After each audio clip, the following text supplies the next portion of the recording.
Okay, how are you doing, Christian? Yeah, I'm pretty good. Pretty good, same old stuff. What hmm about you? Uh, I'm doing, I'm doing good. Would you almost say that you're Uh, doing Supergirl? I'm sorry.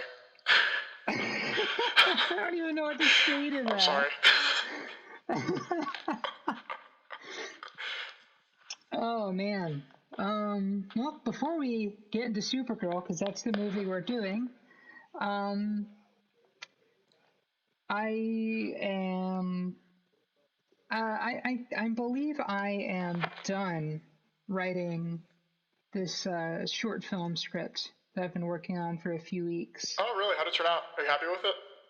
I'm happy with it. Okay. It's full of like anger and like punk attitude, hmm but it's got like this like trying to reach out, trying to like save a radical person. Okay. So I'm actually pretty happy with that. Are you gonna send it to me? Yeah, I can send it to Yeah, you. I'll read it. Cool. Let's see what else. I've been working on school projects that are due like next week. I have like two hmm left. Um, been watching a lot of movies. Anything good? Uh, some good stuff. Mainly a bunch of like schlock and just plain bad movies. Like I watched Dark Phoenix. Okay. It wasn't the worst X-Men movie I'd ever seen because for Apocalypse me is that's worse. Yeah, Apocalypse is Apocalypse. worse. Yeah, Much worse. yeah, that's way worse. Yeah. Like I just didn't feel anything for Dark Phoenix. Like Mhm. I just didn't care. So in a way, I guess that's better. It's a better But film it because just I had, was numb. yeah, it same. So Right. I was numb and it had no soul. I just didn't care. And that scene of Professor X walking up the stairs is one of the funniest things I've ever seen. Oh God, he just. I mean, it's supposed to look like he's a marionette, Uh-huh. but it really looks like he's just doing the Thriller He's like, dance up Gene, the no, Gene! stairs. God, Gene, no! Jean Grey, Jean Grey bag. Oh man. I'm glad that they're done with that series. Well, I mean, apparently not. New Mutants is in theaters. Yeah.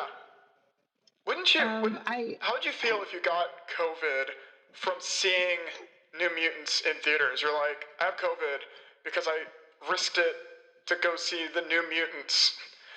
And then you died. That was like the last thing you ever did with your life was watching ooh. New Mutants in theaters. I it's so weird because like one, no, I wouldn't. I wouldn't go to a movie theater at Yeah, all. same. But I I had I had like a passing interest. I watched Logan Noir Mhm.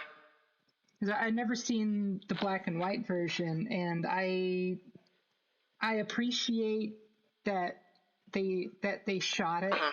to be able to be a black and white Mhm. movie.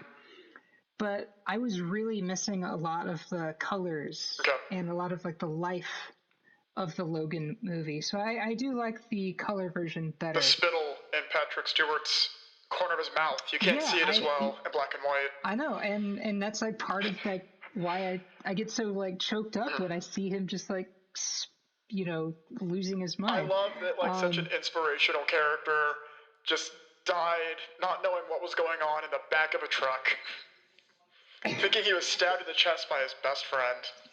Dude, the first time I saw that, I cried so hard because the movie freaks you out. You don't know what's going on. You just know something's kind of off, Yeah. but you don't know. And then stab, Yep. tears immediately. Um, but yeah, I forgot how like the child mutants were almost like horror movie creatures. Yeah. Like all their powers are terrifying and Mhm. brutal and just like so mean spirited toward anyone that they're like put on. Mhm.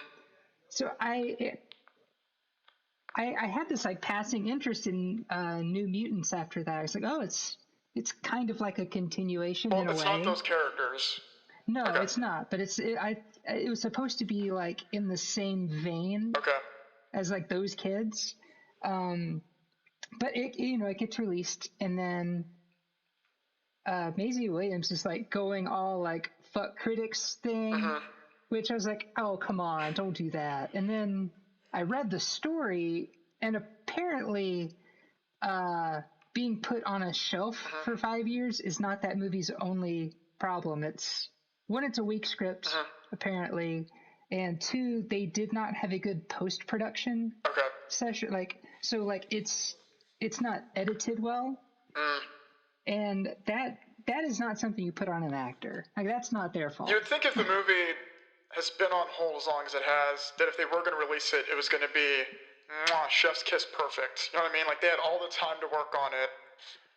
I mean, I feel like, releasing a movie that they didn't want to release in a time like this is just like a double punch in the face. Right. It's like, one, people heard bad things about it, so not many people are going to see it. And now nobody's going to the theater, so even less are going to go see it. Yeah, it really feels like they don't want you to watch it. So much so that if you go to the website of the New Mutants, it just redirects you to the Bill and Ted page. Oh, man, I can't wait to watch Bill and Ted. They're like, New Mutants, hey, did you know that Bill and Ted came out this weekend? Maybe go see that. And you can see it from your home. And I'm like, okay, New Mutants. I don't understand why New Mutants wasn't released on like Disney Plus or something. Who gives a shit? I don't know. Speaking of Disney Plus, do you care about Mulan at all? Not really. I don't either. Everyone's fucking shocked when I say that. I'm like, I don't like Disney princess movies. I think they're boring. As far as the Disney remakes go, they're kind of hit and miss. Yeah. I enjoyed Cinderella, much to my girlfriend's chagrin, but I don't like Beauty and the Beast. Mulan is one that I didn't love the animated one, and I didn't either. Like B, the new one looks fine. I know you have to pay like an extra $30, right? Even though they're putting it on Disney Plus, a streaming service I'm already paying for. Yeah, that's even like higher than most movies on demand. Because like most movies are like what, 20? Right. So they already own like half of entertainment, if not more, and they just gotta pay you for that. It's so funny to me because Epic, the game company that does Fortnite, like did all sorts of shit that a company would not do because they are making so much money from Fortnite that they can give people free months. They don't have to like charge people as much. They give out free games all the time, like every month on their service. Not Disney. Disney makes you pay for the service that they don't need to have, and they're charging you more than a video on demand movie on a service that should already be free. They also have movies that they're just not releasing that I want, because now they own Fox, so they own Fox Searchlight.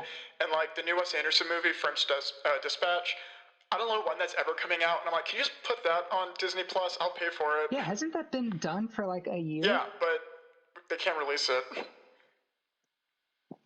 Yeah, they're doing the same thing with Tenet. Well, Tenet's being released in theaters because Chris Nolan wants us all to die for the theater experience. Yeah, and I mean, he wants you to go see his theater and get sick. Yeah. He doesn't want you to sit down or be on your phone while you're on set. Yeah. He's just like a fucking dictator. He's not a good man. We just realized he's not. He makes good movies, kind of. He does. He makes movies. He makes really good popcorn movies that you got to think about a little bit. A little bit. Yeah. Not a lot, but a little bit. You won't be invested in his characters, but you will love the spectacle. Yeah, and as far as like spectacle movies, that's more than you could say for a lot of them. Yeah, but he does not want you to go like stream it at home. He wants you to go see it in theaters. What a weird man. It just shows how disconnected he is, I guess, from everybody else. Yeah, I mean, really, the only movie that I'm really looking forward to is Dune. Yeah, same. Because I love David Lynch's Dune. I think that's one of my favorite. I guess, cheesy science fiction movies. And to me, the only thing that movie really suffers from is it was made too early. Okay. I have no exposure yeah, to Dune. Never read the books, never saw the movie, and I like David Lynch, but I have no exposure. So the new movie will be my first introduction to Dune. Ooh. I kind of want to go in like with no knowledge. Okay. And just experience this movie. And then afterwards I'll probably visit the David Lynch one and see what I think about it. Are you sure? I don't know. You've seen the movie. What do you think? What do you think I should do? I've seen Dune first time I saw Dune I think was a year ago, a little over a year ago, and since then I've seen it 4 times. Okay. I love it so much. So Kyle MacLachlan is in it, right? Yeah, and that's his very first movie. Isn't also Ed from Twin Peaks, Big Ed, he's in it? Like 3 other people from Twin Peaks are in it. Sting is in it. Okay. Is that good or bad? I mean, he's good in it, and he's got a couple lines. Like, I think actually, 2 or 3 lines. But he's good. Okay. It's on HBO Max if you want to watch it. It's fantastic. Yeah, I still just kind of want to see the new movie first. All right. Well, so we will do that. When the new movie comes out, we will do the original Dune immediately. That'd be fun. Yeah, it would actually. That would be a good conversation. We can talk about the new one after we both see it, and then my reaction to the David Lynch movie. Yeah. Okay. Boy, we've been going at this a while. Let's get into the news. Yeah. It's just trailers. They had DC Fandom last weekend. Yeah. Which they did to distract everybody from the fact that they fired a bunch of DC comic writers. Mm-hmm. And I was annoyed, right? Because, like, that means a lot of, like, it's a bigger problem because it's like we're only going to have, like, Batman comics forever. There's not going to be a lot of new stuff. And I was like, this is bullshit. But then I saw the Batman trailer, and I was like, all right, DC, you can fire whoever you want. I don't care about creative integrity. Give me some of that. Give me some of that Batman. Oh, man. Yeah, I was not caring at all about this movie. I did not give a shit. But when I saw that trailer, it was like, you have my attention. Yeah. Because I was expecting some, like, Batman versus Superman bullshit, but no, it's got like that realism that the Joker movie had. It feels very David Fincher-y. It does. Yeah, like a lot. Mm-hmm. And that works for Batman. Yeah. I gotta say the movie still might be bad. Yeah. But damn, that is a good trailer. I've watched it maybe 40 times. Yeah, I don't know anything about the Court of Owls. Like, I've never read a New 52 Batman. I think that the newest Batman that I read was R.I.P. I'm sorry. Which is terrible. Like, I've read a whole bunch that came before it, but I think that was like the most recent one. And yeah, that one, weapons grade crystal meth. I have that graphic novel. It says it all. And I'm just like, do I want to throw that away? I don't know. I don't want it in my house. Yeah, I read it once, and I was like, ugh. No, thank you. No, thank you. Yeah. Riddler looks sick. Yeah, good. Yeah, it does. He kind of, he's got that like little bandage wrap mask. Assuming that's him. That's why. It might not even be him. Yeah, like I assumed it was Hush, but you got to do a lot of stuff to do Hush. I know a lot of people are kind of saying that just because you saw like the guy with the tape on his face. I don't get the inclination that Hush is going to be in this movie, but if they do, fine. Whatever, I mean. Yeah, I don't either, but it's just the look of that mask. 'Cause, like, he's the only person who has that sort of smooth looking, like, like bandagey sort of head. We'll see. Zoe Kravitz is cool as Catwoman. Colin Farrell, I didn't know that was him as Penguin at first. Dude, I thought that was Richard Kind. Although now that you say that, I do wish they just cast Richard Kind in the movie. Yeah, it's like the same look. Yeah. Batman, I'm gonna kill ya! Not a good Richard Kind impression, but you get it. Yeah. Let's see. Did we talk about the Snyder Cut trailer? I mean, I know me and you have like off show, but like I don't think we talked about it on our last show. There's an audience for this, obviously. Yeah, it is not me. No, I feel so checked out of the Snyder universe, and like, honestly, the trailer pissed me off a little bit because they have like that whole Hallelujah song, and it's just like, maybe I'm projecting, but I feel like he's like, I've come back to save the DC universe with my vision. Yep, and that is exactly how the like one of the trailers for Watchmen had. It was like the same thing. Slow motion, over exaggerated, heavy emotion, and hallelujah. It's the most Zack Snyder thing I've ever seen. Yeah. That trailer. I wouldn't be surprised if he's used that song in more than just The Watchmen. I didn't see 300. Surely it's in there, right? In the end credits or something, he sneaks it in. It's probably. Yeah.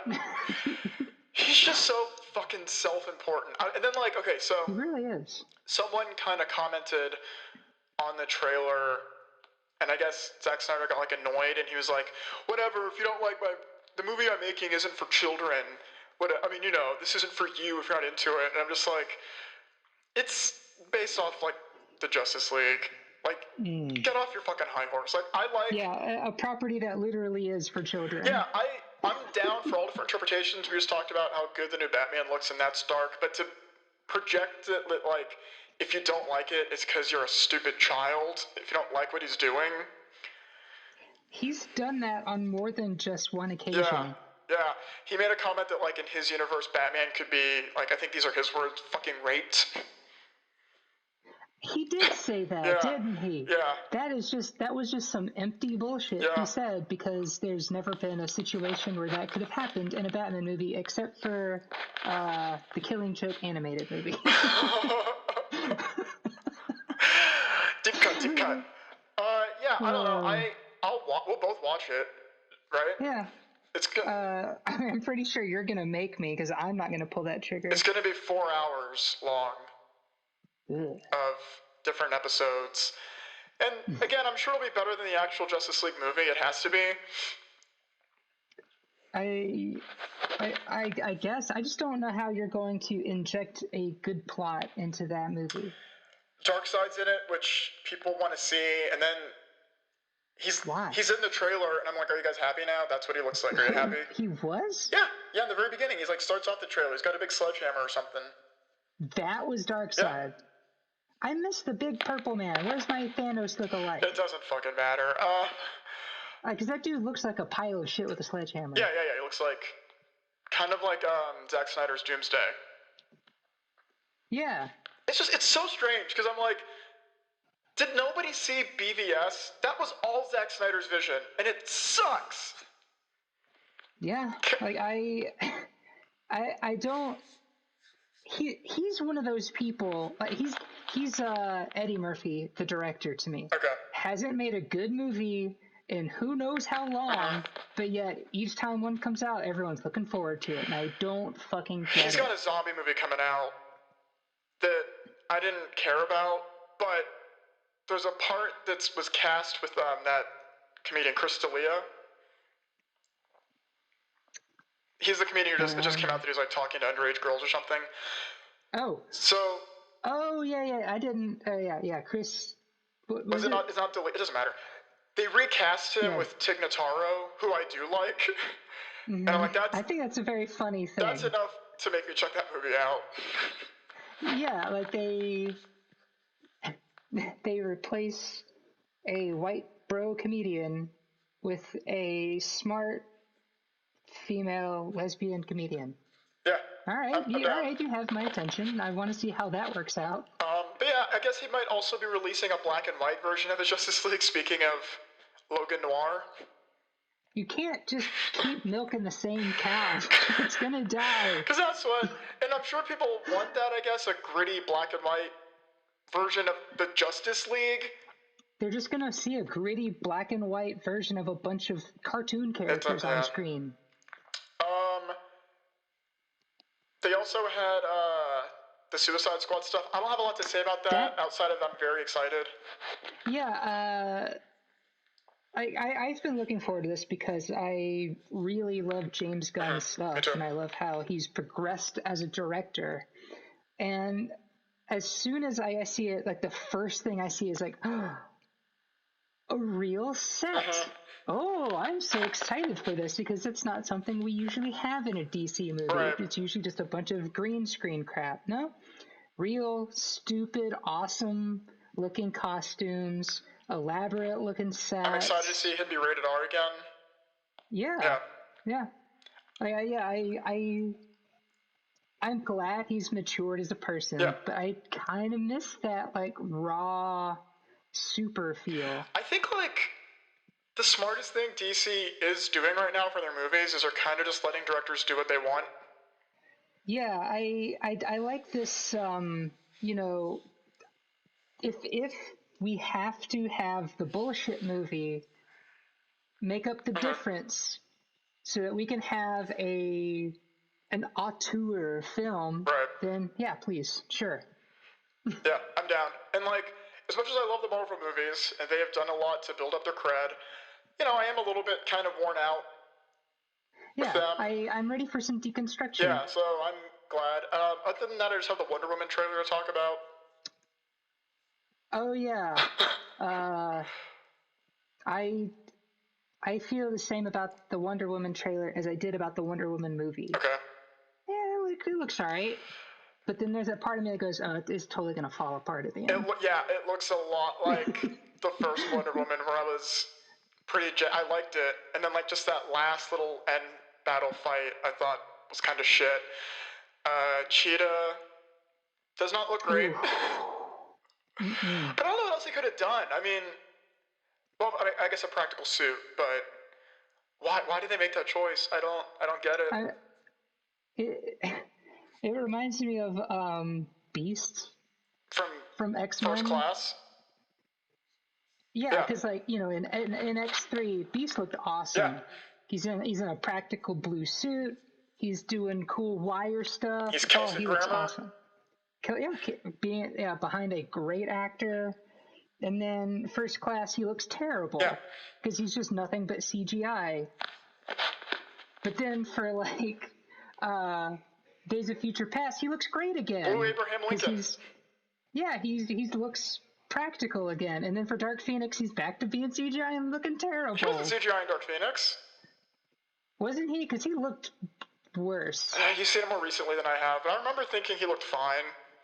I don't want to talk about Dark Phoenix, okay? Yeah, no.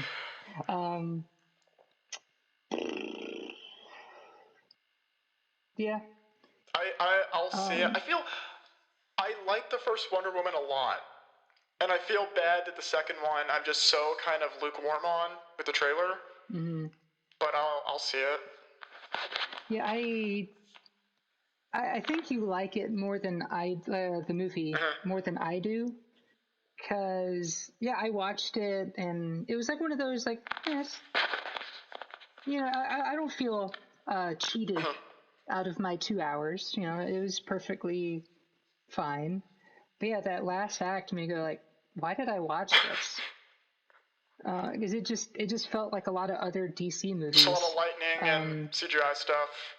Yeah, and then I watched Shazam, and I was still kind of like that, although I like Shazam a little more. I love Shazam. Yeah, I'm glad people really like these movies, because I don't want people to watch a movie and experience what I experienced. I want them to have a better experience. What would make you happy for a DC movie? Like, what do you want, Kate? Heart. Because, like, Marvel movies, they have a lot of heart in them.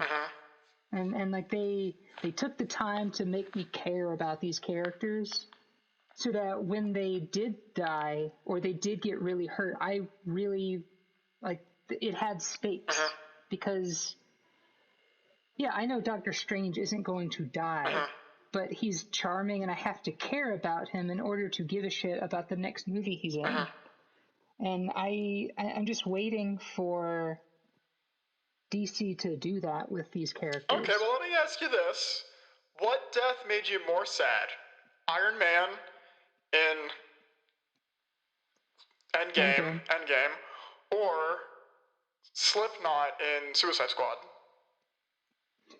I mean, I get that that's kind of Slipknot shtick, but I knew nothing about the Suicide Squad, so when he died, I was just like, oh, was I supposed to care about that person? I didn't get the joke. So you're saying you didn't care? You thought Iron Man stuff was more sad? I did, okay, yes. we'll agree to disagree. Okay, ready to talk about Supergirl?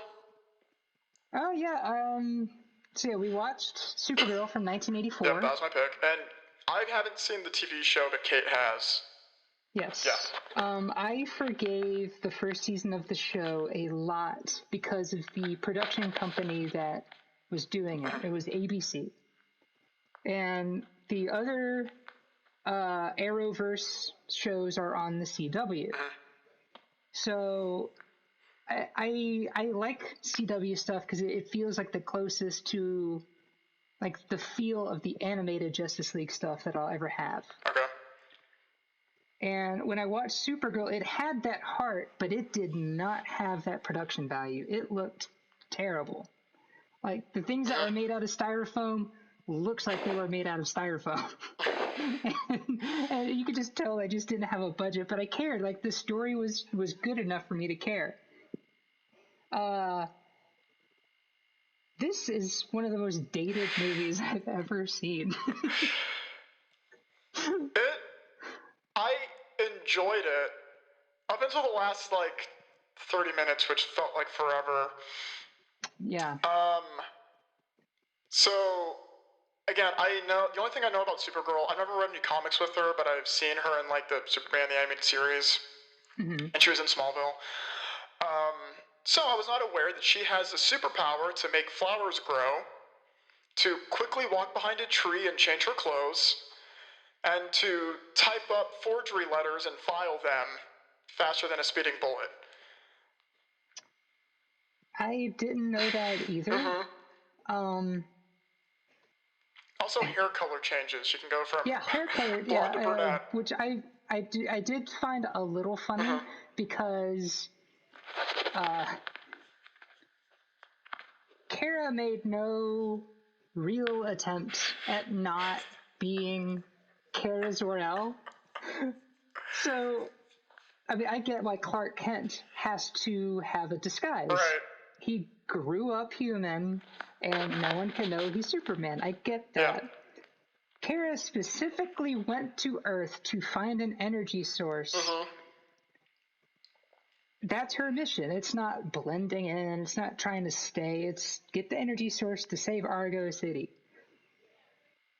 Why she had to disguise herself it just kind of felt like, oh, well, I mean, she's Supergirl. Superman has a disguise.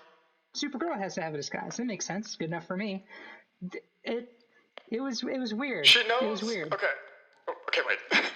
So it starts off on her Argo City, which I don't think they explained in the movie why that wasn't destroyed. I was texting you. I was like, did I miss something on why Krypton is destroyed, but Argo City's not destroyed? And also she knows that Clark Kent is Superman, so they're observing Earth in some way. Yeah, every time I've been the video games, like the Injustice video games, have Supergirl coming down from Argo City, kind of like this, but we see Argo City as like a domed sort of like flat Earth situation. Like it's just a big dome thing in space, floating on an asteroid. So I figured, it was that like a chunk of that was like from Krypton. Because it's like wrapped in a cocoon that she gets to at the end by going under the water. Yeah, that was weird. But like the Supergirl show, we don't really find out that Argo City is still around until after I stopped watching it. Okay. And it's not that I stopped. I'm not watching it. It's just you read comic books, you get bored for a little while, you take a step back, and then you come back. We don't know what happened. Like we just assumed it blew up. But in this, I assumed Argo City was just like a chunk of Krypton that was saved because it's covered in a dome. Yeah, we don't know. And everything is like Superman knockoff. Like the opening credits, they fly at you like in the Superman the movie, but it's worse. And they make a weird sound. It's like squee when the letters are coming at you. It gets really annoying. Like, and then the music is kind of the Superman music, but not exactly. It's Jerry Goldsmith. Yeah, so not exactly John Williams. And then when you see Argo City, they're not wearing the traditional white from the Superman movie. Right. They're just wearing it looks like they live in Fraggle Rock. Like that's what it looks like. But to me that looks better than Superman where they just live in crystals. Which wouldn't that what it looked like? I mean, I think they had beds. Crystal beds. I don't remember the very opening of the first Super. I mean, I remember Zod, getting. They have like the white exiled. The white glowy suits. Yeah. And they all live. It doesn't matter. I liked the look of Argo City. I thought it was pretty neat looking. It looked like Fraggle Rock to me. And then Peter O'Toole plays. He's like a wizard or something. I don't know who Zoltar. Yeah. Is that Zoltar? Zoltar. I was like, you mean the guy from Big? the machine from Big? He's got like a little round ball and like a orange recorder. Like the first 10 minutes is like him and Supergirl just playing with plastic toys. Yeah, but they looked cool with the plastic toys. They looked cool. I gave him credit for that.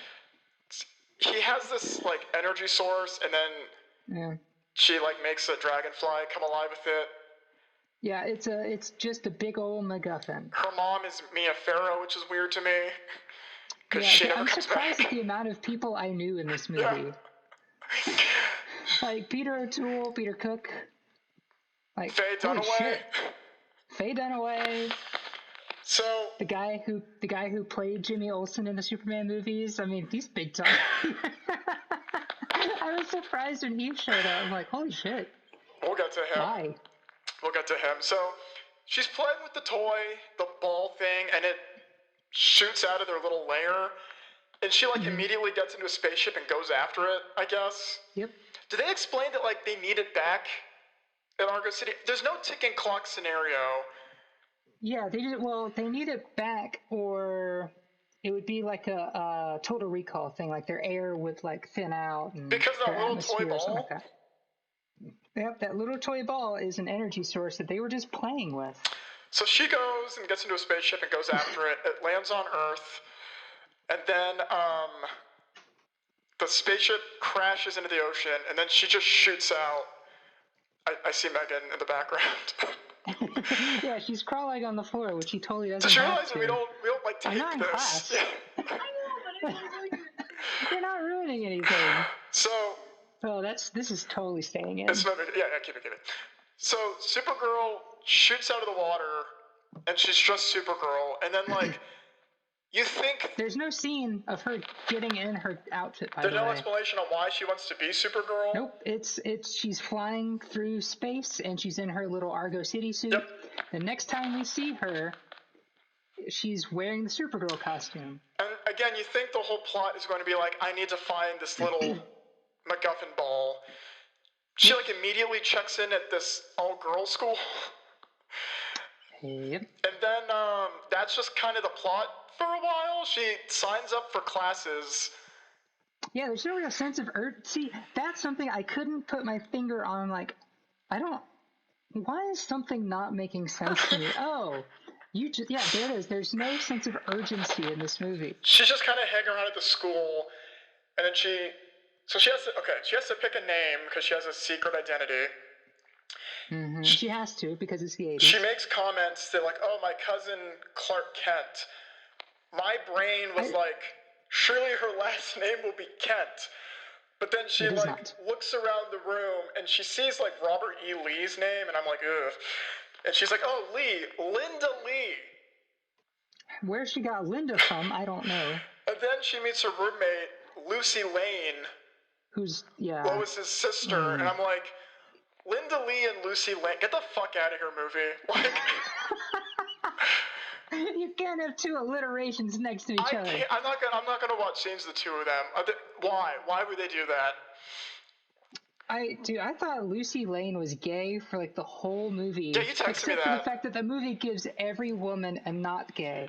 Yeah, because every female character has like a love interest. Some I do not understand. Lucy Lane has a thing for Jimmy Olsen, which again we'll talk about. Yep. The Linda, or Kara, whatever you know, Supergirl, is like lusting after this landscaper. Yeah, I was confused on his character. The way they set him up, because like all the people think he's like hot, and then when he has dialogue, he seems like an idiot jock type character. Oh my god. So my first thought was like, since the witch character, the villain, who I'll talk about, is also lusting after him, I was like, okay, he's going to be like a dumb henchman that she converts to her side. But he's not going to be Linda's love interest. I'm like, they're setting him up, and she's going to meet some smarter, more intelligent character later on who will be your love interest. No, it's just the dumb jock guy. Yep. And then they meet each other once and they're in love. Well, there's a love spell. So if you're wondering where the ball landed... That's what it was? I blinked and I missed. If you're wondering where the MacGuffin ball landed, it landed on Faye Dunaway's character, Selena the Witch, who's having a picnic with her... Is he her boyfriend? The warlock guy? I don't know, because I was expecting, like... her supervillain is like a witch. Like, she's gonna be fighting evil Doctor Strange. No, she's a Wiccan. And then she gets this ball and becomes a real witch. She's about as witch-like as, the moody teenager from high school. Every 30-year-old who works at Hot Topic is about as witch-like as Faye Dunaway's character, Selena. Who's like, again, she has like a boyfriend who's also kind of like her sassy gay best friend. I couldn't tell their relationship. That's just Peter Cook. Yeah. Well, his name was Nigel, right? In the movie? Yeah. So they're like sitting on a picnic, and she's like, I want to rule the world. And he's like, well, you can't do that unless you become invisible. So my brain is like, okay, so her goal in the movie is going to be to become invisible, to take over the world. I don't know how you could do that. I don't know how invisibility would help you rule the world. But that's, I thought, her plan. And then she gets the ball and then has like alien technology. Yep. And so then I'm like, okay, how is this going to help her rule the world? And then she really doesn't. She just kind of wants a man. Yeah, she goes from world domination aspirations to... she really wants to fuck the landscaper. I just want to be in love. Yeah. She lives in an abandoned amusement park. Which, I forgot that at a certain point, and then her, I guess, drunk best friend from next door, who's like her Ned Beatty character. Yes. Yeah. I forgot they're at amusement park, and then she comes in on a train. I'm like, wait, they're in amusement park. She has like a sassy crony who is like her gal pal, but also doesn't seem to like her that much. She doesn't do anything in the movie except for kind of be drunk and bitchy and just like, I guess it didn't really go the way you thought it did. She's dressed like Blanche Devereaux throughout the whole movie. She really is. I love the best friend. She's an episode of The Golden Girls. That's the only thing I know her from, that actress. Mm-hmm. But yeah, I thought, in the beginning when I realized Selena was a witch, I thought that was like her familiar in vampire terms. Yeah, I could see that. But she's really not, because I thought maybe the implication was if this girl helps out Selena, she'll become a witch herself. Because then they have a party at one point with like, is that her coven? I thought that's what it was, but no one really seemed to know each other. Nigel says he's a warlock. Do we ever see him do magic? No, we just see him be Peter Cook. He's a bad warlock, and he's like a math teacher at the school that all these characters go to. Yeah, there's a lot of coincidences in this movie. Yeah. Like, a lot. He's like a bitter math teacher. He's just Severus Snape. Yeah. He's like a warlock, also a teacher who's like a cunt to his students. And I'm like, there's no way J.K. Rowling didn't see this movie and based that character and morphed it into Snape. Yeah. I just have like a feeling, like a flashback of her as a child watching Supergirl, and she's like, "Oh, I've got an idea for a good character for my book series, I do. How about a male warlock teacher who hates his students? Also, I don't believe that trans people exist, and they only want to go use our bathrooms to look at us go to the party." Some of that I'm projecting what she's like now, but the character was just so Snape-like. It was so bizarre. Oh my god. So Nigel works at the school, which again I thought was maybe going to play into like him doing something to the students because he works with Selena. It really doesn't. Mm-mm. So Selena's whole goal is to get this landscaper to fall in love with her. And that's just kind of what happened. She's like lusting after this guy. Supergirl has like a bracelet that's you think in the beginning it alerts her to crimes because it sends her down to this little area. Nothing is happening, and then these two. The first two people she comes across are rapists because she's a female heroine. But so they wouldn't have been there if she didn't has land. to be attacked by rapists. But they weren't actively raping anybody. The bracelet told her to go there. They were trying to, though. They were really, that was like the first thing that crossed their minds. Like, hey, this woman just flew down from the sky and landed on the road. Yeah, but okay, do you get what I'm saying? She looks like Superman.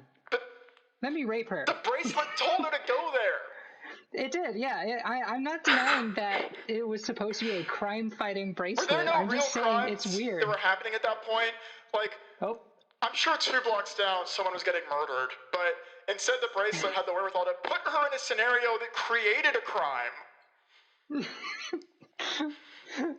Also, okay, so she beats up the 2 rapists. One of them, and this ties in this conspiracy I have, was wearing an A&W root beer t-shirt. Yeah, there's a lot of product placement in this movie. For A&W root beer, he's wearing the shirt, and then later when she fights, okay, so Selena sends this monster that's invisible, and then Supergirl fights it, and the monster hits her, and she flies into a soda machine, and the soda machine was A&W root beer. So I was so confused during that entire sequence. That sequence went on way too goddamn long. Yeah. But I thought that she was like, that Selena was like possessing it like tractor equipment because I didn't know that she was summoned an invisible monster. With alien technology.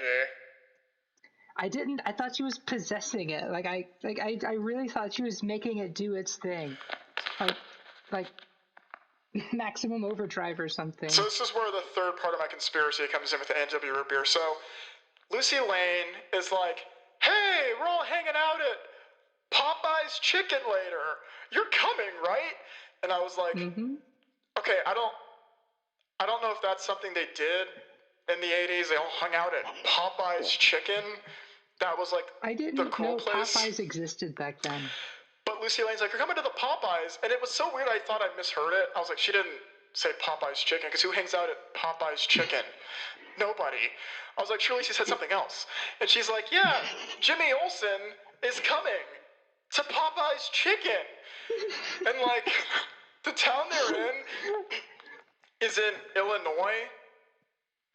Yeah, I guess they didn't have the budget to film in Chicago, so they just see her going over Chicago like 4 times. And so the whole movie takes place in the small town in Illinois, and like I guess it's not confirmed in the movies, but I always assume that Metropolis is in Kansas because Smallville is in Kansas. I thought Metropolis was New York City. I know it's a New York City equivalent, but I always assumed it was in Kansas. But she says that Jimmy Olsen's coming down. So Jimmy Olsen drove 2 states to get to Illinois to hang out at a Popeyes Chicken. And then they're all hanging out there, and Jimmy Olsen is there because he's Lucy Lane's love interest. And I was like, what are they? I was like trying to look. I was like, did the cup say A&W root beer? Did A&W root beer like work with Popeyes Chicken at this time? Is that why they picked Popeyes Chicken? Yeah, I'm like obsessing over this A&W root beer conspiracy. I know, I get it, man, because when it shows up, they're like, wait, what? Well, Popeyes. Because again, I thought the same, because I just shrugged it off, forgot, like, we're hanging out at the Popeyes, like, there's a person named Popeye that they're hanging out That's with, what I thought. and then they show it so many times. I'm like, why did Popeyes? I kept like rewinding the footage to look at the cups. I was zooming in on it. It was like when like people obsess over the Kennedy assassination. I was like, yeah. I was going back and forth. I was like, did the cup say A&W? Back and to the left. Yeah. I was like, what drink company is sponsoring Popeyes Chicken? Is it A&W? Oh man. I feel like there's a Popeyes Chicken headquarters in like Nebraska somewhere, and they have like the big headquarters, and if you go on a tour there for Popeyes Chicken, they have like movie cutouts of Supergirl the movie and Little Nicky. But like the two big movies that have sponsored us, these two classics. You can get your picture taken with the Adam Sandler Little Nicky cutout, or you can get your picture taken with Faye Dunaway's Witch Selena from Supergirl here on the Popeyes Chicken tour. Oh my god. I made a joke, and I didn't realize Megan hasn't seen it, but I'm like, why do I feel like Gilbert Grape's going to show up at any point during this fight scene? Because it looks like the town Gilbert Grape lives in. Yeah. It's this really weird small town that, again, is not Metropolis or even kind of close to it, but close enough that Jimmy Olsen just drives down. So then Selena invites the meathead boyfriend over to, like, do some yard work in her abandoned amusement park. Yep. And then she gives him like that was weird. She gives him a love potion, and it's like the first person he sees he's gonna fall in love with, and of course he sees Supergirl. Mm-hmm. So then, tell me if I'm wrong. Selena basically maneuvers a way to banish Supergirl to the Phantom Zone, so she could be with the guy. Yep. And then, as that happens, as Kara goes to the Phantom Zone, Selena just kind of takes over the small town because Supergirl is gone. Yep. She has like 5 goons in black, and she's just driving down Main Street in like a Rolls Royce with like 5 goons, and then the schoolgirls are protesting Selena like she's a politician. Yep. Were you also confused at like what the fuck was happening at this point? Yep. Because yeah, like she's driving down, and then suddenly there's like a peaceful protest. Like, we're not letting you in here. And it's like there's a mountain that suddenly appeared. Yep. Excuse me. It's like a fortress. Yeah. It just suddenly appears. And it's like the first thing that comes to their mind is, let me make some picket signs. Yep. I didn't get, and then this is part of where the movie just like slows to a critically injured halt. Because it was like pretty much like as soon as we hit the hour mark, I'm just like, God, I'm so bored. But we get into this whole thing, and like there's picket signs like, you get her, like, what are they picketing? We don't want you here. What is she doing? I don't know. Like, did they know who Selena was? Because they knew her name in the protest. We know Selena. She used to work for Mary Kay. Yeah, I don't get it. But then we go to Kara in the Phantom Zone, which, like, I've only ever seen the Phantom Zone not be a mirror floating through space in, like, a cartoon. They show it in Man of Steel. Do they? Yeah. Okay. Yeah, it's been a while since I watched that. But yeah, Peter O'Toole shows back up for the first time in an hour and a half. Did they explain why he was in the Phantom Zone? Yeah, because, well, he banishes himself for, I mean, kind of no reason. Because, like, he loses, the energy source at the beginning of the movie. He's like, I will banish myself to the Phantom Zone. And it seemed like Supergirl was on it. I guess he knew that she was going to fuck up as soon as she got to Earth. I don't know. He was also spying that meathead landscaper, and he was like, no one can resist his abs. She'll be powerless once she gets them. I must have him. But yeah, he shows up and I don't know. It's just really weird. He acts very weird. I did dig I the look of the Phantom Zone. yeah, it looked really cool because I'm like, are they? Surely that like he didn't land on Apocalypse. They were all surely they're not gonna because it looks like fucking Mustafar with sludge. Yeah, it's all like grimy. Although like this isn't better, but when I saw Superman 2 and Superman 1, when you see them in the Phantom Zone, I always thought it was just them tightly compacted together, I did too. floating through space. Because you see them being like, oh, like screaming and banging on it. That's scarier to me, that they're just like claustrophobic and cramped together for eternity, than like and he's not some stuck on sludge planet. So yeah, she gets there and sees him. Yeah, and it's really weird because she's like Zoltar or whatever the fuck his name is. Like, it's me, Kara. He's like, I know. Okay. That's what she says. It was just so. It hurts that scene because I know it's supposed to be like an emotional scene, you know, but it's in this like super boring part of the movie.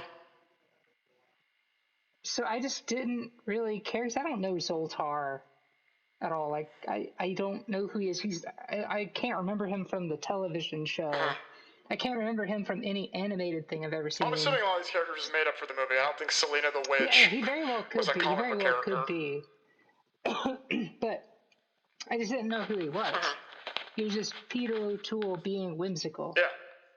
But toned down whimsical. So when he shows back up, I don't really know what to do about that. And then he helps Kara escape from the Phantom Zone. Because she's like reverse psychology on him. Yeah, and then he kills himself for, again, no reason other than if there's a sequel, I don't want to be in it. Because, well, they imply that he can't escape from the Phantom Zone, but then she just does. Yeah. And, like, it seemed pretty easy just to leave the Phantom Zone. Like, they had to just fly into, like, this weird vortex, and you were out. So, yeah, she kind of escapes.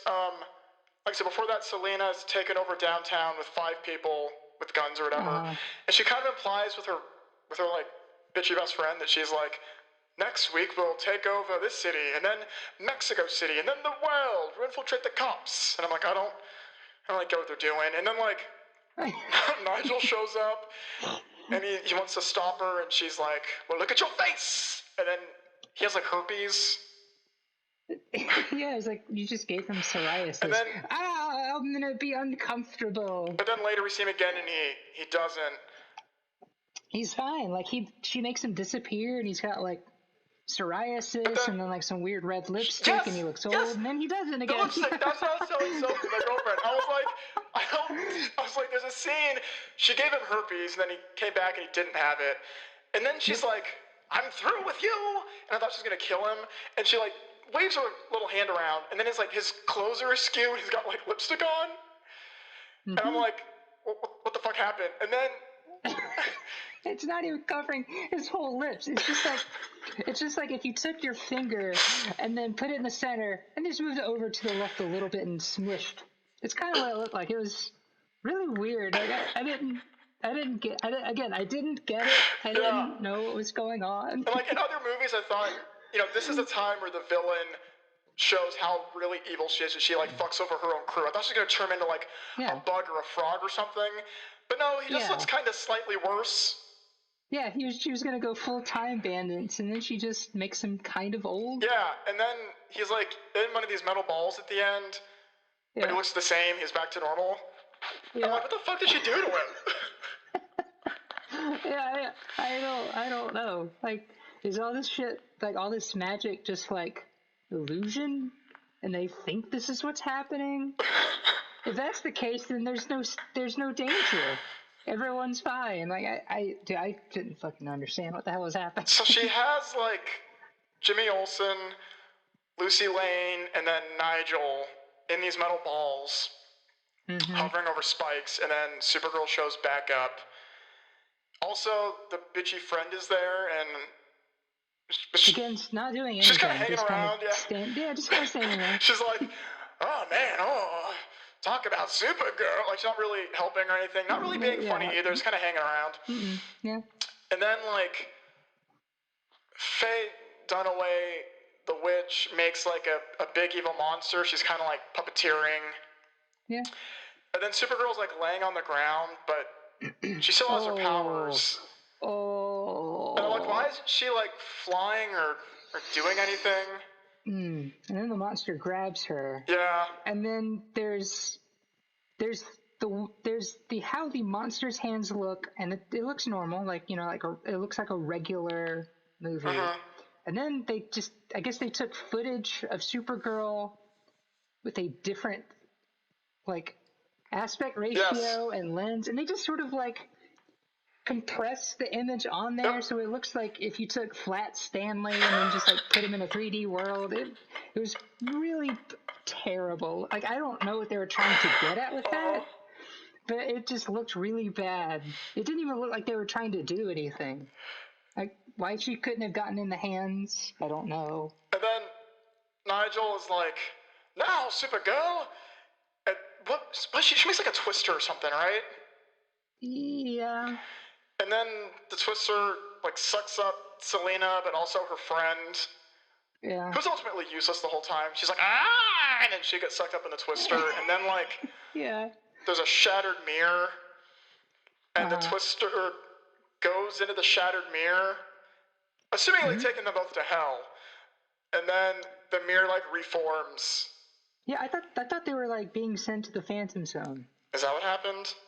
I don't know, because, again, every time I've seen the Phantom Zone in a live-action thing, they get sucked into, like, a glass square thing. Yeah, not here. I mean, she was in, like, I know, it was weird, and it shouldn't be the Phantom Zone, but that's what I thought. Because this movie does take place in the continuity of the Superman movies. Yes, it does. Superman is not here because he's... Now, I don't know how familiar our audience is with astrophysics. When I say audience, you mean Megan and Sophie. Known size of the universe that we've known for a very long time. It's just over 13 billion light years across.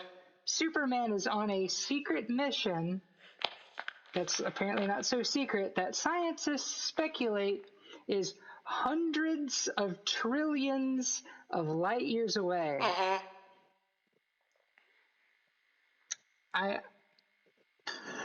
Yeah, whatever you're thinking now, that's what I'm thinking. Also, like, throughout the movie, they keep kind of acting like they don't know superheroes, because the witch is like, this girl can fly. And I'm like, is that... Superman can fly. You know him. You have a poster of him. Yeah. Also, like, you're a witch. I mean, she doesn't fly, but... So then, Supergirl gets back the ball that becomes important again, kind of. And then she, like, kisses the meathead guy who implies he knows that she's Linda Lee. And then she just takes off and goes into the ocean and goes back home, and then that's it. Right? I mean, did I miss anything? Yeah, I mean, I do, like, for, like, pretty much, like, the hour on in, I just, like, pulled out my phone. I just started scrolling and looking up. Like, I paid attention somewhat, and, like, to varying degrees, but I would just scroll on my phone, and then I would look up, and I go, how the fuck did we get here? And I just had to rewind it, and then I had to go back, and I go, oh, yeah, it still doesn't make any sense. Yeah, it's weird, because I feel like it's better than Superman 3 or 4. But if I had to watch one again... I really like Superman 4 because it is so stupid. But it did feel a lot like Superman 3 at times, where we were just like, is this a Superman movie? Well, it was made in between 3 and 4. Yeah, so Superman 3 doesn't exist yet, which is why it felt really weird. Well, no, I think 3 had come out by this point. Did it? Yeah. I think it was Superman 3, Supergirl, Superman 4. So I could excuse a lot of, like, the stupid bullshit powers, because Superman 3 and 4 also did that. Parts of Superman 2 do that. So I can excuse some of that shit. It's not worse than Superman 3 or 4. No. They're kind of about the same. Yeah. I mean, I would put it probably like a little higher, because I really did think the look of Argo and like things that were going on there were like generally neat. I didn't really care if it was accurate to the comic book, because I mean, in the 80s you're just not going to get that, so you might as well just not expect it. So I thought the look of it was fine. I thought you know, a lot of these actors' performances were actually pretty good. Like Peter Cook was a lot of fun. Peter O'Toole, for the 2 scenes he was in, was pretty good. Thought Faye Dunaway was a lot of fun. Yeah, she was right up against being an over the top fun character. She was like too like she was genuinely trying, the actress, which made her not as enjoyable to me. She was like just a few hairs behind being like Winifred Sanders. That she reminded me of. Like, she wasn't campy enough. Her best friend was. Like, if she was just a little bit campier, I would have liked her a little bit better. I thought what's her name who plays Supergirl? She plays Supergirl's human mom in the show. She's also Clark's Kryptonian mom on Smallville. No shit. Yeah. But yeah, I thought for what she was given, which is not a lot, I thought she did pretty okay. Yeah. Like, it wasn't a terrible performance. I mean, she was a fish out of water. I like that she didn't really know what the fuck anything was. Except when she did. There's this whole weird sequence when she's like, what's a train? When she's in the Phantom Zone. Yep. But he knows what a train is, even though he hasn't been to Earth, but she has by this point. He knows everything about Earth, despite the fact that Krypton is varying millions of light years away from Earth. Yeah.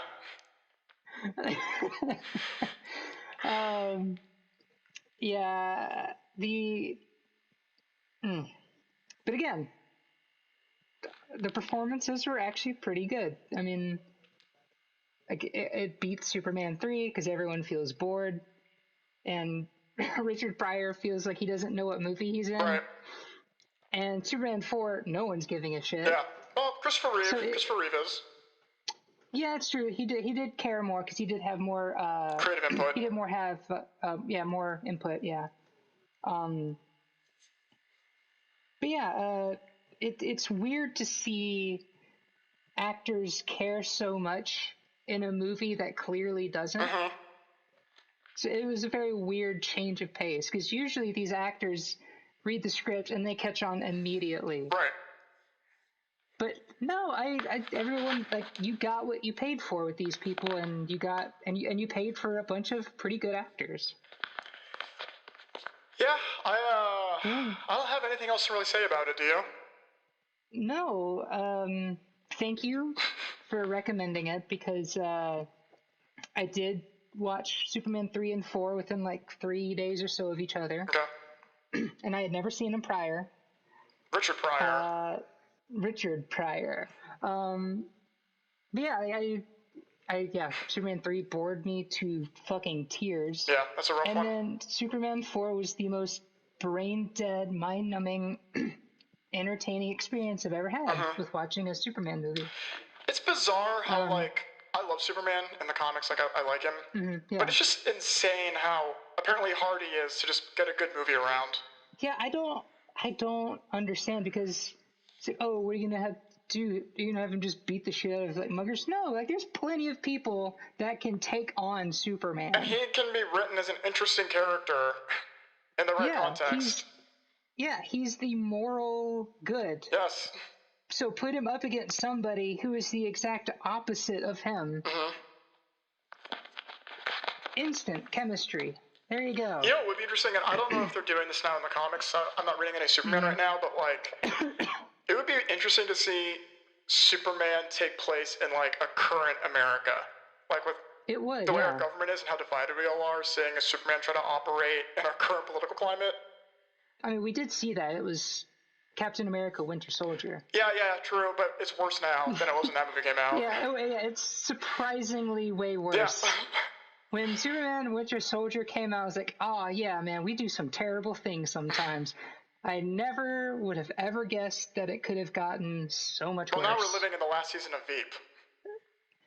We are, yeah, we are. Which, no spoilers, because Sophie listens to this podcast and she hasn't seen the last season yet. Okay, all right.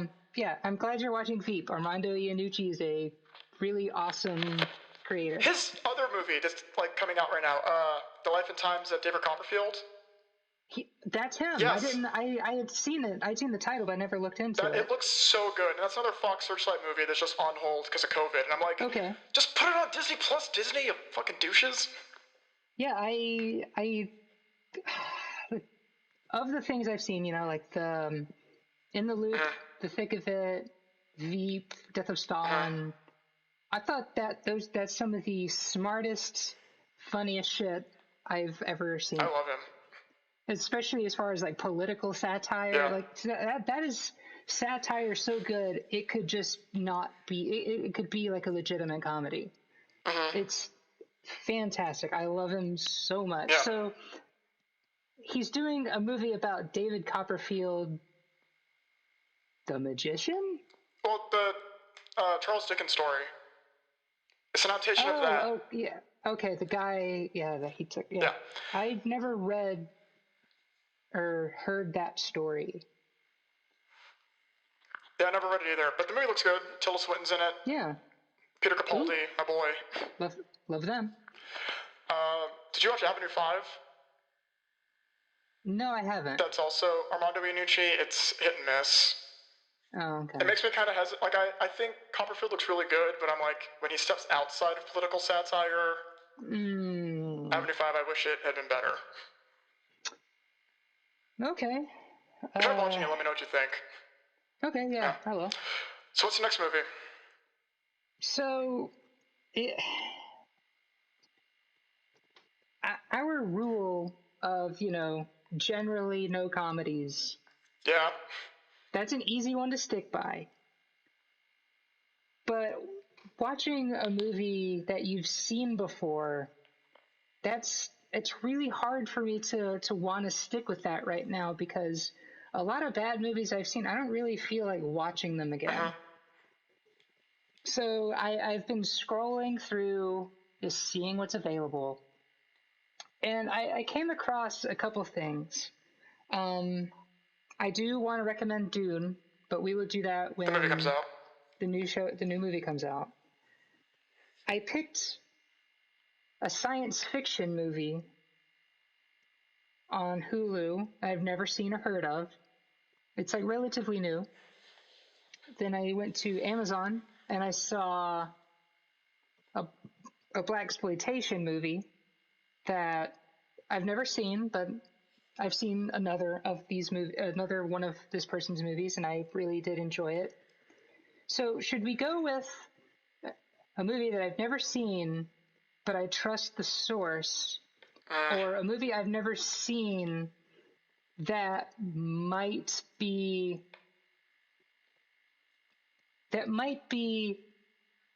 good in a way that tries really hard?